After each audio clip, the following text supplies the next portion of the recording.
This presentation continues the work we've already done with function looking at triads in a major key, although now we're going to be adding the sevenths in a major key.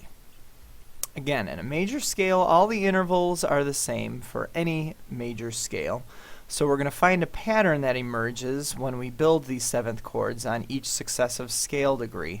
That pattern will be consistent for any major scale.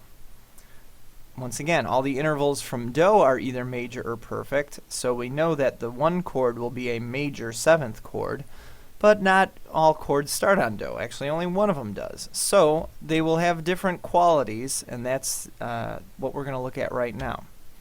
The one chord, since it's a major key and it's a major triad with a major seventh, we have a major seventh chord.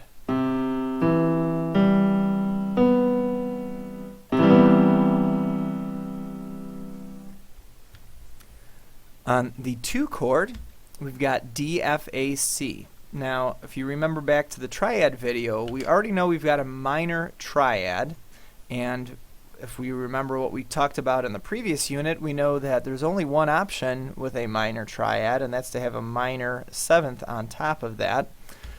And so we have a minor seventh chord.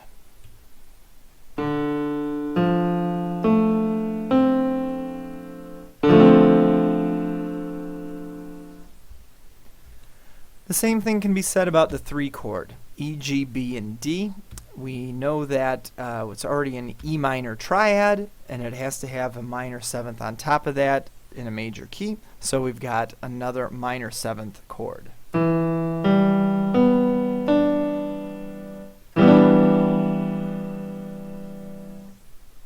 How about the four chord? Well, we've got F, A, C, and E. Key of F as B flat, that's not that. That note's not in there, so we have another major seventh chord for the 4-7 chord.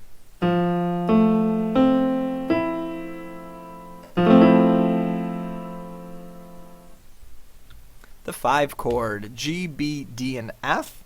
The key of G major has F sharp, so this one's been lowered a half step.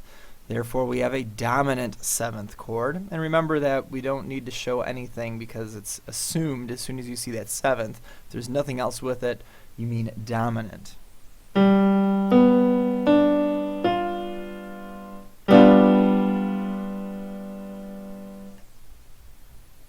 6th chord is another one of those minor triads, so we know that we're going to have a minor seventh on top of that.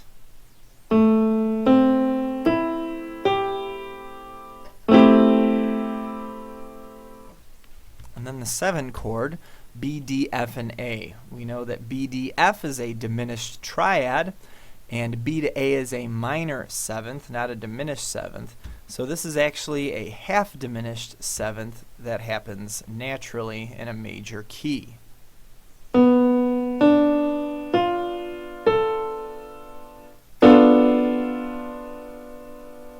As a quick aside, many composers, if they're writing that 7/7 chord, will go ahead and lower the seventh to make it a fully diminished seventh chord built on the 7th scale degree.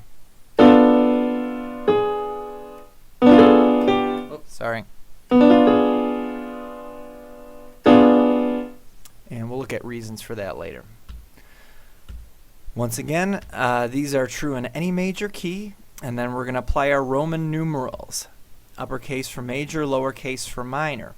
The interesting thing, is that because the 7th chord types are always consistent in a major key, you don't have to say it's a 1 major 7th key because we know that it has to be a major 7th or 5 dominant 7th. We don't have to say that because 5 is a dominant 7th. It's just the way it is. So it's very easy. All we have to do is add a 7th next to all those Roman numerals and we are done. The only exception, of course, is the 7 chord. So let's plug those in. 1-7 is a major 7th chord. If you've studied theory, you would just have to know that. 2-7, well, it's a minor, so that it only has one option for 7th anyway, right? 3-7, 4-7, 5-7 are dominant 7th chord. 6 and then 7 half diminished 7th because it does not have that alteration. Okay?